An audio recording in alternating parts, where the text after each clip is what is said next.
Hello. Welcome to episode 51 of the Blind Sighted podcast. In this episode, we're going to talk about, I don't like this. I don't like that. Things that maybe we see throughout the day that we unconsciously maybe tell ourselves we don't like, and that might trigger some negative thoughts or some emotions that we don't like. And then we're going to talk about the unconscious things that we are not noticing that we don't like. And then we're going to talk a little bit about Carl Jung, and that's with a J. I don't like the way he spells his name. But anyway, my name is Charlie Collins with The Blind Side. I'm the co-host of the Blindsided podcast, co-founder of Thriving Blind Academy, and the founder of Blind Sighted Productions, a coaching and speaking company that I am thrilled to be a part of. Hi, Charlie. Good morning. My name is Brenda Hayden. I'm the founder of Time for a 10. We're an emotional awareness, emotional intelligence coaching service. We help people get to the exact nature of their disturbances, because most of it lies in their 0 to 7 programming and in their subconscious brain. So we help them expose that and get rid of it so that they can enjoy life more. And I'm also the co-host of this great podcast, the Blindsided podcast. And we're excited today to talk about the stuff we don't like. Yay. Yeah, we are. Yep. There. So, Brenda, I was reading a book, and this author gave an example of his 3 or 4-year-old son that wanted to play with T-Rex, whatever, dinosaur thing, stuffed animal, right? And he was playing with his nanny, a younger, a girl in her 20s, and he's saying, "I want to fight you," and the nanny's going, "Oh no, that's not nice. Let's do fun things and be kind to each other." He's like, "No, I want to kill you. I want to," and he noticed that what was going on is every time this nanny would leave, this boy would act out a lot.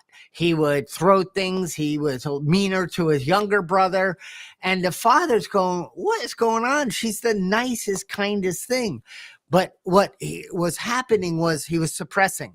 She was stuffing, like, "You shouldn't think like that. You shouldn't talk about fighting dinosaurs," even though, of course, the world outside of him, he's seeing that.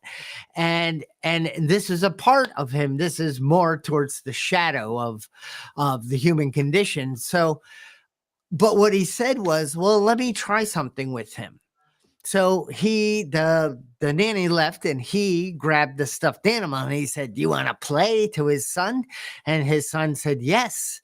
And he said, "I'm going to get you." And the boy said, "I'm going to fight you." And they like pushed them into each other, and they fell on the ground, and they chased them, and they did like whatever the boy, he let him lead it. And he noticed that the boy was never acted out the rest of that day. He's like, and so many of us get suppressed. We get told from a young age, that's not nice. And we did this not last week, the week before, the not nice thing. And nice is not what works, but expressing ourselves, allowing that. Of course, the father did it with a conscious and thinking well of his child, but he let him express himself instead of telling him, "Don't be the way you are, be the way I want you to be." Yeah. Yeah. That's a good intro, Charlie. And, the thing that was coming into my awareness is, he's a kid and he's playing with toys and he's playing with dinosaurs, and dinosaurs do fight. That's what they do to survive. They're animals, and that's what animals do, survival of the fittest. So it's not completely inappropriate for, a kid to be, having his dinosaurs fight with each other. That seems pretty normal. And there's so many different ways of introducing to that child, allowing him to express himself by allowing him to play with the toys in that way, because it's an appropriate way to play with those toys.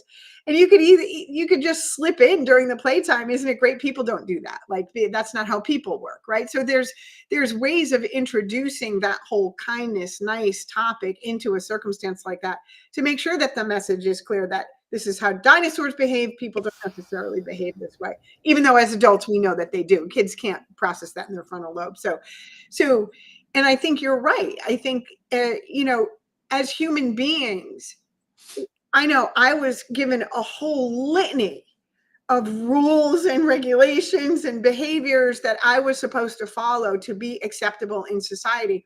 Really, if I really peel that onion, it's my parents wanted me to behave in a certain way at church or when we were out in the grocery store so they wouldn't get embarrassed. Right? So I wouldn't make them feel ashamed because their kid wasn't being the way that society said they're supposed to be in this circumstance. So yeah, I think you're dead on.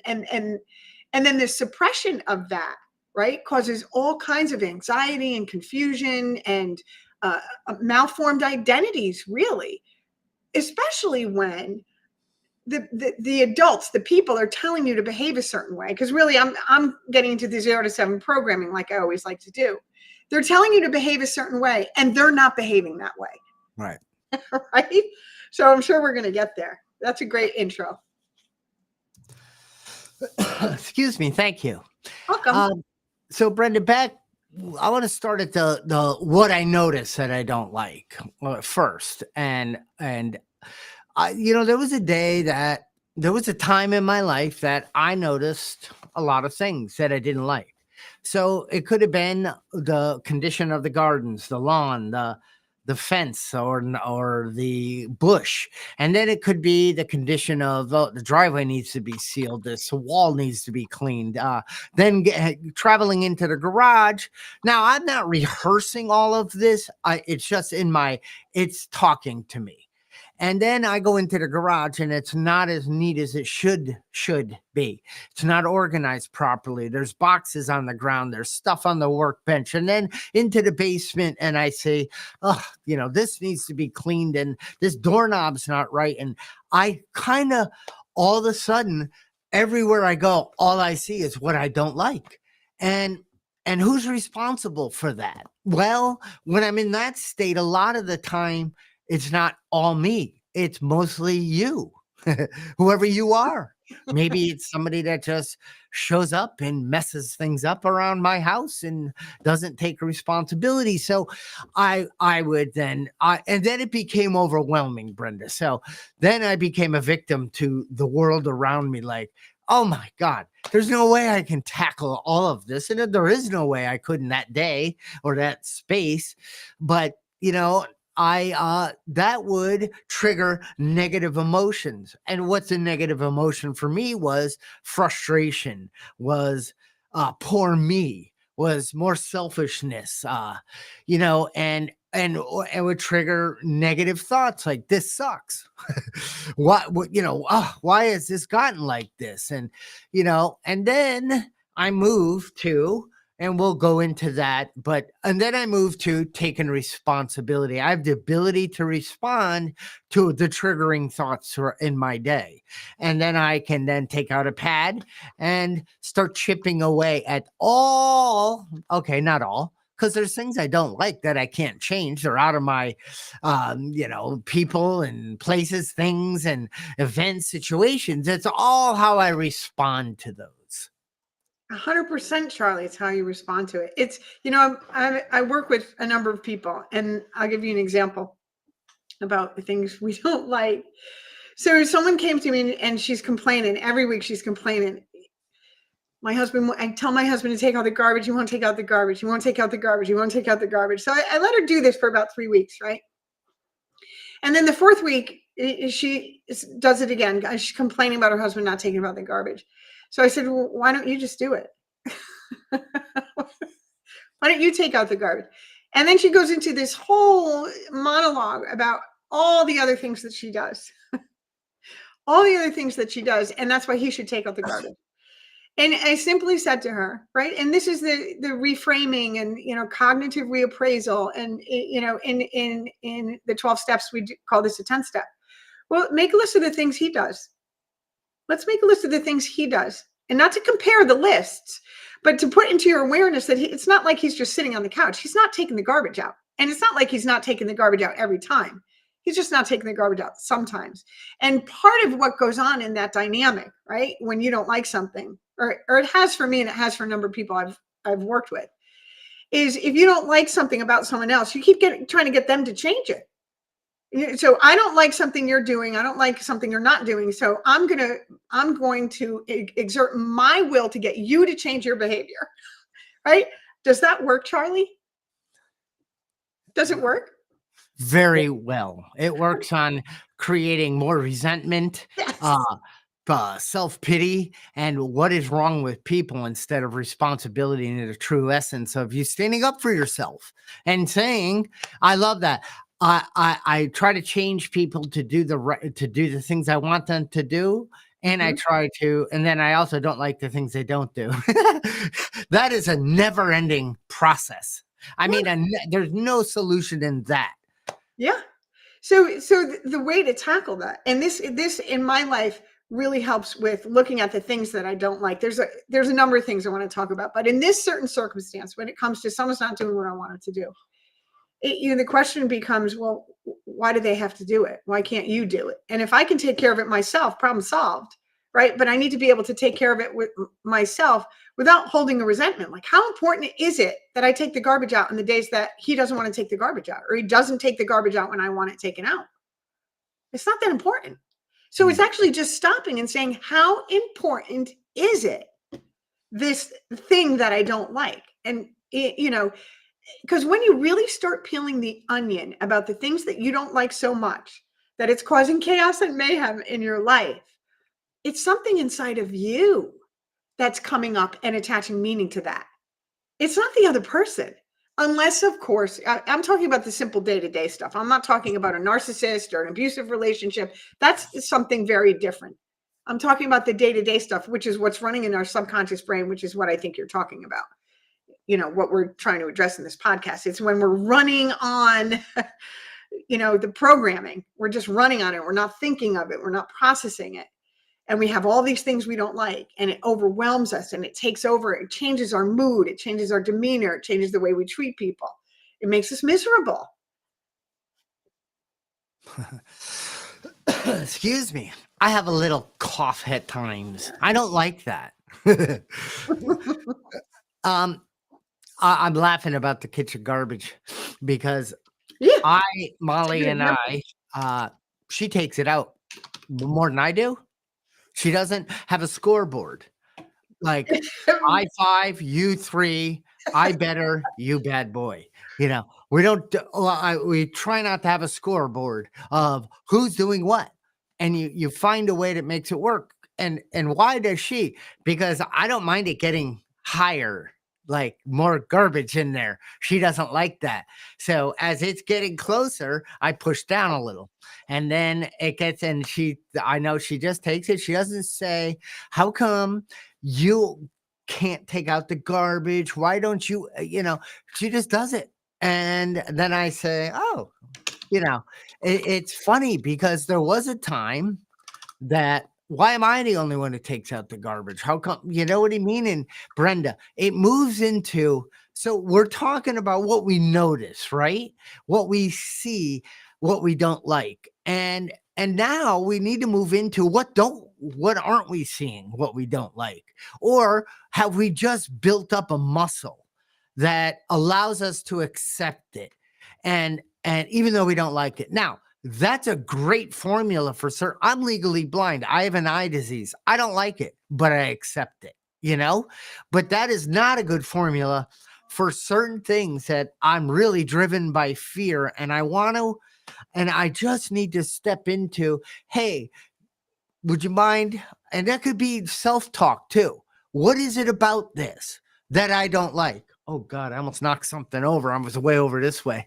What is it that I don't like? And you said something right before we went live. And is it true I don't like it? So you ask that a little more. Yeah. And that's what I'm talking about with peeling the onion. When I stopped to consider, because, I was married. My husband never took the garbage out either. It was a pet peeve for me, right? There's two things that happen there. And when I'm thinking about what I don't like, and when I'm actually, because with the the things that I don't like that are running in my subconscious brain, and we were talking about this before we came online, are things that were learned. You know, I learned from my family of origin a whole slew of biases, which is things we don't like, right? That they learned from their parents and their parents learned from Right. their parents and passed it down. So I'm talking about biases. I don't like that kind of clothing. I don't like someone's sexual orientation. I don't like that religion. I don't like people that look that way, that talk that way, that live this way, right? So that there's that whole thing. And then there's the things like even taking out the garbage, Charlie, right? So I was raised where that's the man's job. The man takes out the garbage. That's a bias. Yeah. Why? Why does the man take out the garbage? If the garbage is full and it needs to go out, I take the garbage out. No big deal. It's when I attach meaning to taking the garbage out that it becomes a problem. Well, you should be taking the garbage out because I took it out yesterday. That's one problem. The scoreboard, right? Yeah. I can't be doing more work than you. That's not fair. Like, what? How old are we? Are we 5 in kindergarten? It's got to be even Steven, right? Or so I can go on with these examples for that. But so when we stop, and this is metacognition, and we think about our thinking and we start interrogating our thought process or our belief system, it's challenging your belief system. Well, why should he take out the garbage? Why? Because I cooked dinner? Like, so, okay, so we're going to keep a scoreboard. So if that's what's going on for you, that's what's going on for a lot of us that we don't really realize it's going on.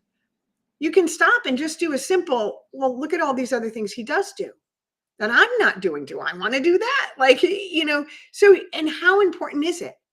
How important is it that I'm allowing it to disturb me in this way? Allowing it to disturb my peace? And there would be, days in a row of fighting about why didn't you take the garbage out?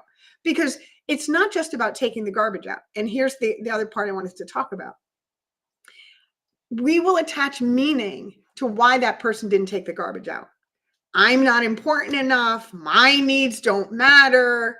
You know, you're doing it on purpose to piss me off. There's all kinds of things that come into that kind of circumstance that don't even belong there. It's garbage. Take it out. If you want the garbage in the garbage pail outside, pick it up, take it out, and it's done. Sometimes people like the chaos. This country is addicted to fear and chaos and mayhem. We want something to chew on so that we don't have to think about ourselves and our own stuff. And that could be a whole nother podcast. But metacognition, thinking about your thinking, interrogating your thoughts, challenging your belief system, even with the small things, because the small thing, like taking out the garbage, is telling you there's something much deeper going on down there that needs to be looked at. Yeah. Yeah. I mean, a belief is something that is yours, you and I, it's people's. And if you believe it and it's moving you in the direction in your life that is working for you, then that's fantastic. But if Johnny doesn't, he says, I don't believe that at all. I see it this way. And you're like, well, you're wrong. You're stupid. And I don't like that. I don't like you. I don't like your politics. I don't like the way you talk about medical. I don't like how you eat. You're a bad person, and it's like, no, people get to choose. And when you finally, okay, not you, when I finally woke up and realized that I am where I am in my life because of the choices I have made, I didn't like that. Yeah. Are you kidding me? That's not right. That's not fair. How come, and I'm sure parents, teachers, my mother would say I would party or something. And then the next morning, she could tell, and she would say, it doesn't have to be this way. And I would get so mad. Like, what do you mean? Like, what you can tell that I am suffering. I'm struggling. I'm so discontented right now. And Brenda, I just when do you start taken responsibility and responding differently to this stuff? When do you metacognition? When do you notice that your thinking is triggering more negative thinking, which is triggering emotions that aren't working for you? What does it take? Why can't people see this? Are they too blind? Well, I mean, that's what Blindsided Productions is doing, helping remove blind spots so people can see the pathway to their true freedom and success. I was getting out of the car on the passenger side. I came around the driver's, and it was only one light on the door. And I kicked a box on the bottom of the garage, on the floor. And I lost it. Like, all right, my teeth. I picked this and I wanted to kill someone. And it was me that put the box there. And I said, I am done with this. This box will never move unless I stop, pick it up, and take the action. And that triggered me to now start making a list and going into all areas of my first physical environment, then mental environment, and then challenging beliefs and talking to people like you and working things out. Notice, and then working through resentment and fear and starting to create an ideal of what type of ideal do I want? What value, I know that's a lot in a quick little time, but it's got to start. It's got to start with just that one frustration. You're like, I am so sick and tired of this crap. It isn't working for me. I can do something about it. Absolutely. People have to get in enough pain before they do something. I want to take a minute to say good morning to everybody. And one of our good friends, Debbie, is on here this morning. Hi, Deb. It's great to see you. And we have kind of a funny comment I want to read. So Carrie said, I'm a pusher downer with trash too. Maybe we can blame that part on the fact that we grew up with a trash compactor, which is hilarious. And I just want to remind people, please don't text me while we're on the podcast because I can't read the texts and do the podcast at the same time. So Charlie, people have to get in enough pain before they make a change, right? And when I was talking about the whole garbage thing and you were talking about the keeping score thing, right? Now keep this in mind.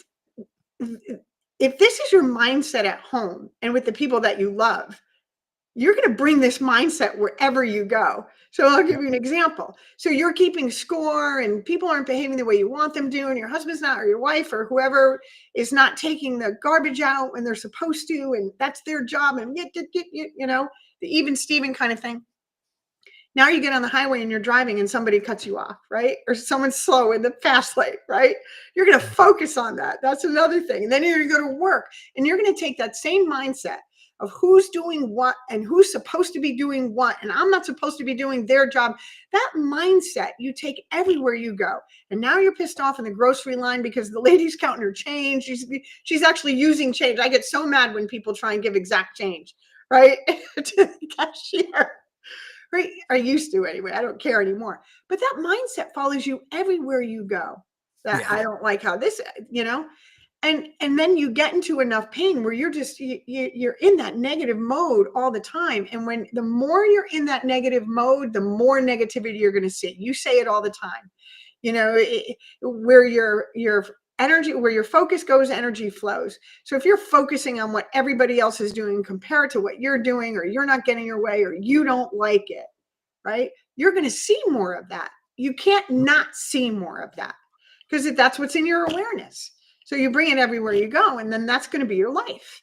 So by stopping and examining, like you're talking about, like the box is a great example. You were furious that you tripped over that box, but you put it there.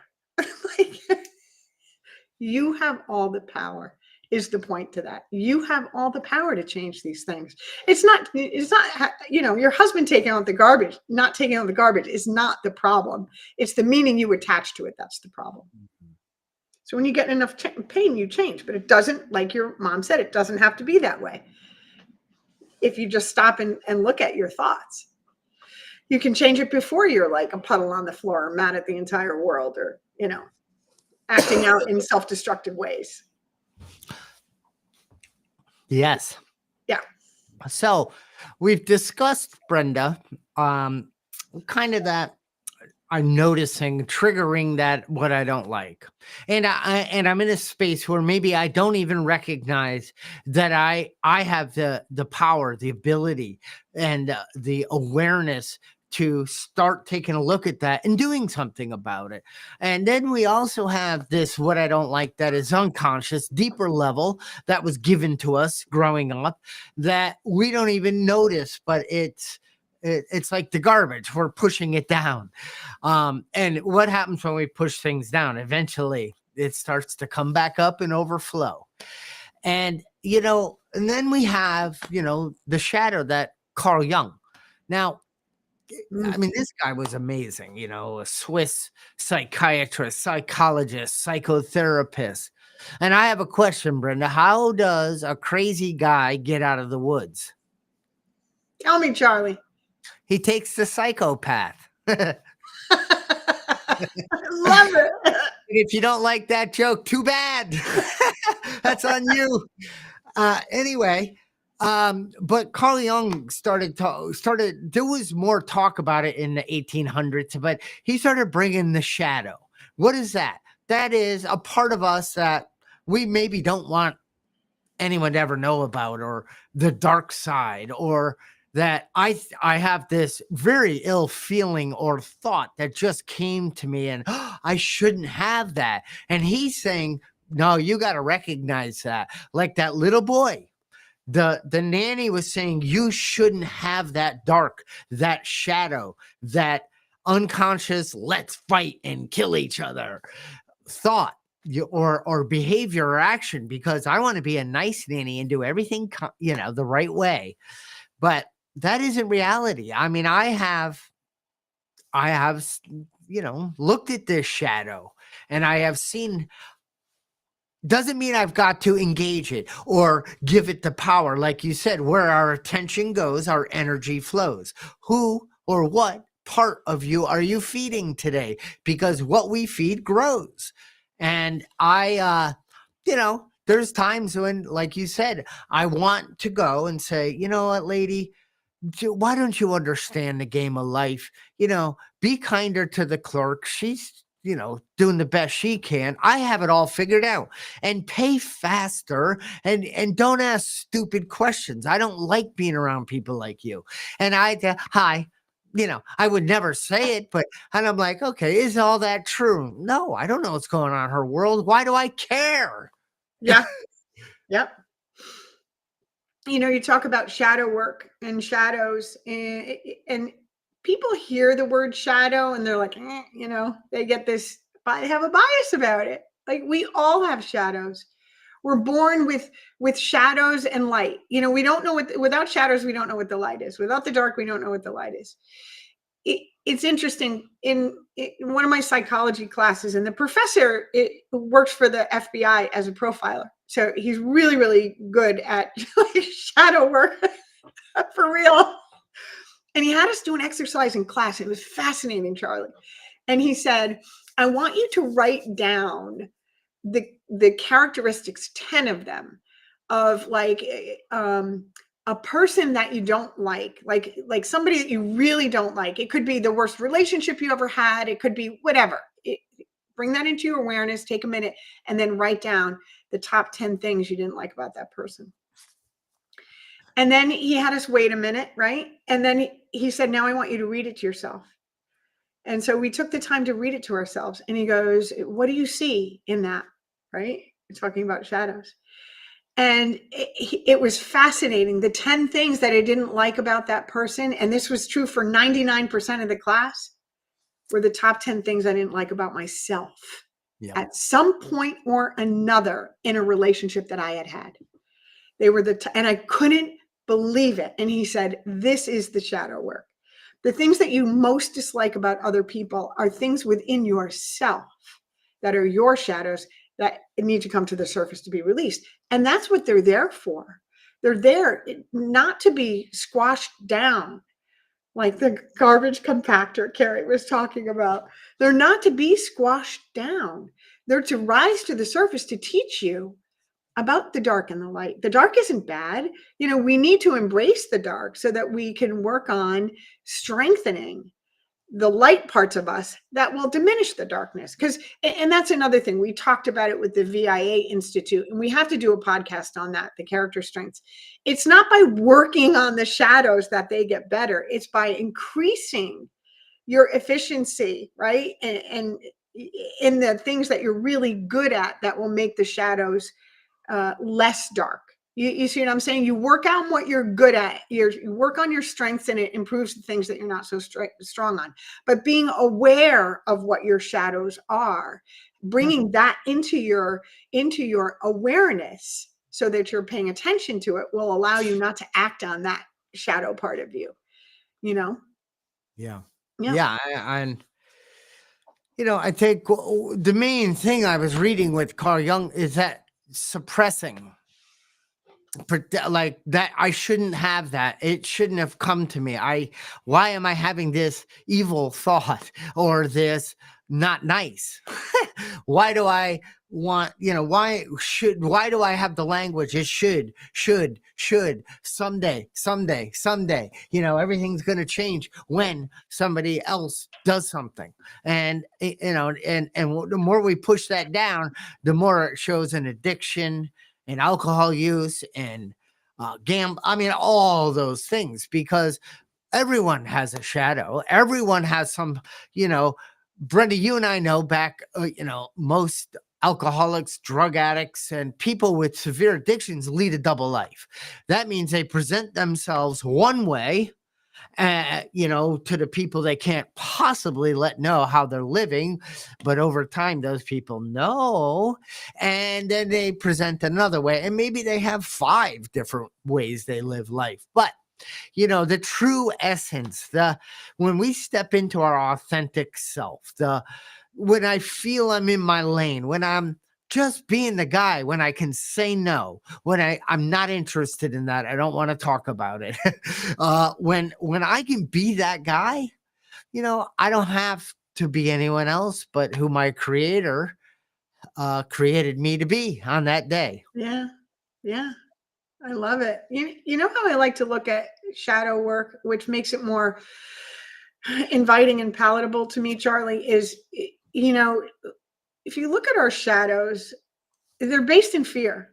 It's a fear-based behavior, thought pattern, belief. That's what it is. And so I like to look at the shadows as something that was developed by one of my inner children, because they couldn't cope with what was going on as a small child, right? They couldn't cope with it. And so really what I'm doing is I'm going in and I'm teaching my inner child, that beautiful little girl inside of me, a new way of seeing something. Just teaching her a new way of seeing something. And then the shadow becomes not something that I'm fighting against. It's something that I'm working towards improving. Yeah. It's not even getting rid of it, because some of the shadows are there for a reason, right? But it's just working on improving it by recognizing it and trying to see it differently. So I want to say, because I haven't been keeping up on the chat here. Okay, so we're all talking about how Molly is a rock star, and Carrie says, yes, Molly slays. Carrie's a rock star too, for sure. George is saying, when I was young, my dad took out the trash until I got older. Then I took it out. Mom cooked, and everybody had I can't see the rest of it. Everybody had their jobs, I guess is what's saying. There it is. Today things have changed. Yeah, so things do change over time. Thank you for all the comments. It's really nice. So I'm sorry, some of them scroll away because I can't keep up with the chat here. It just scrolls away, so I missed them. Sorry, guys. Charlie and I get into a groove. Right. Yeah. It's not that we can't, but we get going and things go. Yeah. That was a scrolling noise for those of you who didn't. Yeah. And also, Brenda, Oh, just so you guys are aware who are watching, we're streaming to 8 platforms right now. And some of those don't allow, like if people are commenting, don't allow it. So it's been a heck of a journey and very rewarding to see the amount of views and the people that we've been able to touch, including ourselves, working on this podcast every week. Yeah. Yeah. This helps every week. This helps me. I learn something new and something different. And then I take what I get in the comments and what you say and the things that we uncover just in conversation. That's why connecting with like a coach is so important. Yeah. Because so much comes out in the conversation that's like, oh yeah, oh yeah, oh yeah. So it's things come into your awareness. And then I get to change. I get to grow. Right. It's just beautiful. And then I bring that to the people that I'm servicing and in coaching. And I have another service commitment that I bring it to, and I bring it to work with me. It's just, it tentacles into the lives of so many people, whether it's through views. There's so many other ways than views, right? Oh, I stopped paying attention to views a long time ago. There's so many other ways than through views that this work touches other people's lives. well, thankfully, Brenda, the like algorithms have changed on social platforms. It's not about who subscribes or does this. It's actually views are more important. That's what they're really caring.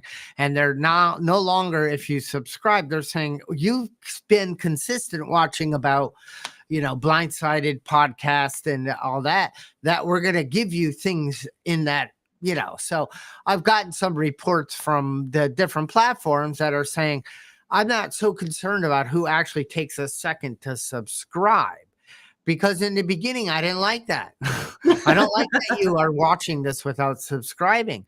Do I ever watch things and not subscribe? Yes, but it's okay if I do it. It's so funny. And, yeah, that's about where I think that we're good. So, what I would like to just share to bring this, are we okay bringing this to an end? Yes. 10:07. What I want to suggest that worked for me was start writing down the things you don't like. Not to keep reading and fire yourself up, to just put it out there. I don't like, the way this room is. I don't like the way the Lazy Susan is organized. Whatever it is for you. I don't like all the cables in my office. So we write that out. And then we realize that the only way I can do something, I have the power. What can I do about this? Is it true that, yes, it is true that this frustrates? No, this is, you know what I mean? You kind of weigh it out. And that's what I did, Brenda. And then I mapped it out. Like, I don't need to fix it. I always needed it done that day. As soon as the thought came, it had to be fixed. And that created more frustration and suffering in my life. Yep. So it's like, wait a minute. I have a closet. I'm going to do a half or a quarter, and a quarter. And then I'm going to just sit and appreciate how wonderful it is. And what's the way, and what is the plan to keep it organized, to stop losing my phone, putting it in 18 different, let me only, you know what I mean? This stuff will come after you write what you don't like. And then you ask your question, what can I do about this? How can I relieve this frustration in my life? And when you ask self of that, it might not be instant. You might need to meditate a little. You might need to go to bed and wake up the next day, but trust that the right answers that serve you will come. Absolutely. And they absolutely will come. And there's so much power. I have several clients that are working on writing things down and then exploring them and journaling about them. There is so much power. Yeah. And energy release. In other words, releasing that frustration, that, that angst, the anxiety by writing. Just making the list relieves anxiety. These are the things I don't like. What can I do about them? And when you're writing about what you can do about them, it doesn't include changing somebody else. No. It's what can I change in myself to make this better? It has nothing to do with changing anybody else. And it's so transformative to do that kind of work. Yep. It really is. Awesome. Awesome. All right. Well, this has been fun. And I got some more writing to do because I still have an I don't like list. And I'm inspired, and I want to take a look at this, and I want to continue to grow, constant and never-ending improvement. Me too. Me too, Charlie. Great podcast. And it's nice to see some new people on this week. Welcome. Glad you came. And we'll see you guys next week. Have a great weekend. Yes. Thank you. There it is.